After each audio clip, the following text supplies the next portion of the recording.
Hello guys, welcome back to my channel. तो आज मेरा एक जस्ट वीडियो बनाने का मन किया तो मैं बना रहा हूँ। जैसे कि आप टाइटल देख के समझ गए होंगे, फाइनली मेरा बीएड हो गया डन। और बीएड तो खैर बहुत पहले ही डन हो गया था। अब जो है मार्कशीट्स और डिग्री मिल गई है। देखो मेरे हाथ में है ये चारों सेमेस्टर की मार्कशीट्स। तो इसमें जो फाइनल फोर्थ सेमेस्टर की मार्कशीट है ना, उसमें देखो लिखा है फर्स्ट डिवीज़न। यानी फर्स्ट डिवीज़न मीन्स पुराने ज़माने में चलता था कि फर्स्ट डिवीज़न यानी 75% से ऊपर परसेंट आ गई। तो अच्छी बात है, बीएड खैर इतनी बड़ी बात नहीं है, परसेंटेज तो कुछ भी आए। बट बीएड हो गया, मेन मेरा पर्पस था। देखो अब बीएड हो गया, इसका मतलब मेरा पर्पस था टीचिंग में जाने का। अब मैं आराम से, मतलब मेरी बीएससी कंप्लीट हो गई थी 2023 में, और मेरा बीएड कंप्लीट हो गया 2025 में। अब मेरी एमएससी इन मैथमेटिक्स चल रही है, सिंस मेरे को मैथ्स में बहुत इंटरेस्ट है। और मैं मैथ्स की कोचिंग भी पढ़ाता हूँ बच्चों को। मतलब क्लास 9-10 को मैं कब से पढ़ा रहा हूँ, जब से मैं बीएससी करता था। मेरी थोड़ी सी मैं आपको हिस्ट्री बता देता हूँ। मतलब 2020 में ट्वेल्थ हो गई थी मेरी पीसीएम से, साइंस स्ट्रीम से 90% थे मेरे। और उसके बाद मैंने सोचा कि मेरे को पढ़ाना बहुत पसंद था बच्चों को। तो मैंने सोचा कि कोचिंग पढ़ाएंगे अपन। और मतलब जब से मैंने बीएससी जेपी यूनिवर्सिटी गुना से करी है, बीएससी अपनी मैथमेटिक्स ऑनर्स में। मैंने तब से ही ना, मतलब स्टार्टिंग से ही सोच लिया था कि मैं कोचिंग पढ़ाऊँगा बीएससी करते करते। तो मैंने होम ट्यूशन्स लेना चालू करे। फिर मेरा थोड़ा मतलब और बढ़ने लगी कोचिंग। फिर घर पे भी आने लगे बच्चे। लेकिन फिर मेरे को मन आया कि बैंक का एग्ज़ाम देते हैं, सिंस मेरी बड़ी दीदी जो है वो बैंक में, कैनरा बैंक में एज एन असिस्टेंट मैनेजर। तो वो भी सबसे पहले क्लैरिकल बनी थी, क्लैरिकल पोस्ट पे, फिर धीरे धीरे पीओ बनी, फिर असिस्टेंट मैनेजर बनी, स्केल 2 ऑफिसर बनी। ऐसे करते करते बहुत बढ़ गई। और उनकी सैलरी भी काफ़ी अच्छी खासी है अभी, 70-80 हज़ार जितनी भी होती है मतलब। तो वो मतलब मेरी रियल सिस्टर है, एंड उनकी शादी हो चुकी है।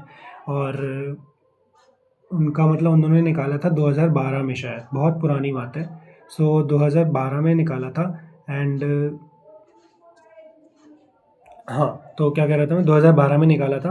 तो वो मेरे को टिप्स देती हैं कि अब एक एक बार तू ट्राई कर बैंक का निकालने को। मैं उनसे बोल चुका हूँ कि कंपटीशन बहुत है, लेकिन अब का और उस समय का कंपटीशन में ज़मीन आसमान का अंतर है। बट मैं ट्राई करता हूँ बैंक के भी। हालांकि मेरा बैंक का कोई एम नहीं है, बस मैं ट्राई करते रहता हूँ।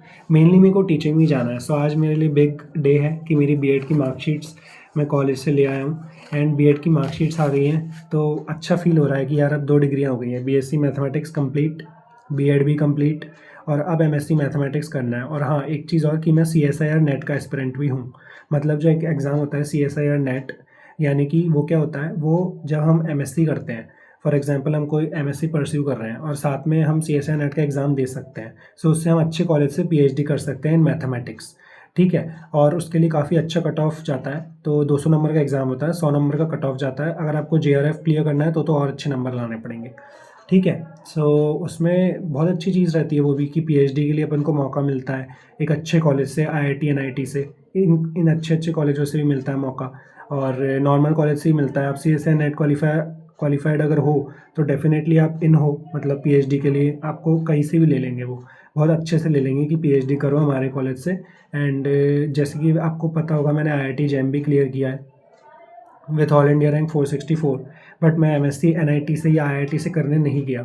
मैंने सिंपल एमएससी करना है, मतलब अपने गुना से, नॉर्मल गुना में रहता हूँ मैं। गुना में नॉर्मल कॉलेज से ही मैंने कर लिया, एमएससी स्टार्ट कर दिया, प्राइवेट फॉर्म डाल दिया है। एंड अब बैंक की, मतलब लगा हूँ बैंक की तैयारी करने, बाकी कोचिंग भी पढ़ाता हूँ। एंड अब मेरे को मेनली जो है टीचिंग में जाना है। तो वर्ग 2 की जब वैकेंसियाँ निकलेंगी ना, एमपीटेट वर्ग 2, तो तब जो है मैं वो दूंगा, मतलब मेनली तो वो मेरा मेन फोकस है। लेकिन वैकेंसियाँ तो निकाले सरकार, जब तक वैकेंसियाँ नहीं निकालेगी तो हम जैसे डिग्री वाले लोग जाएंगे कहाँ। ऐसे मेरे साथ बहुत लोग होंगे, मतलब क्योंकि बीएड वाले मतलब भरे पड़े हैं। और बीएड तो पता है लोग लेट लेट लाइफ में करते हैं, मतलब 20 साल के, अभी तो 25 साल के हो जाएंगे, 30 साल के हो जाएंगे, और 32 साल के हो जाएंगे, तब तब बीएड करते हैं। मेरा तो बीएड अभी हो गया, मतलब 24 साल का हूँ मैं, अभी जस्ट हुआ हूँ 12 अक्टूबर को। अक्टूबर मंथ में 12 अक्टूबर को 24 साल का हो गया मैं। करेक्ट। बेसिकली मतलब मेरा बीएड हो गया, मेरे को खुशी हो रही है। बस ये वीडियो था आज का।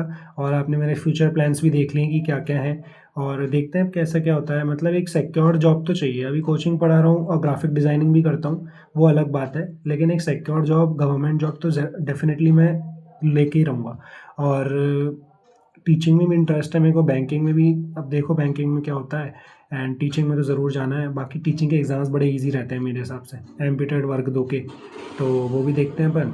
और पीएचडी भी करनी है आगे, सो देखते हैं कैसा क्या होता है। बाकी मेरे चैनल को सब्सक्राइब करो, आपको ज़रूर नॉलेज मिलेगी, कहीं ना कहीं आपको कुछ ना कुछ नॉलेज ही मिलेगी, एक्सपीरियंस मिलेगा।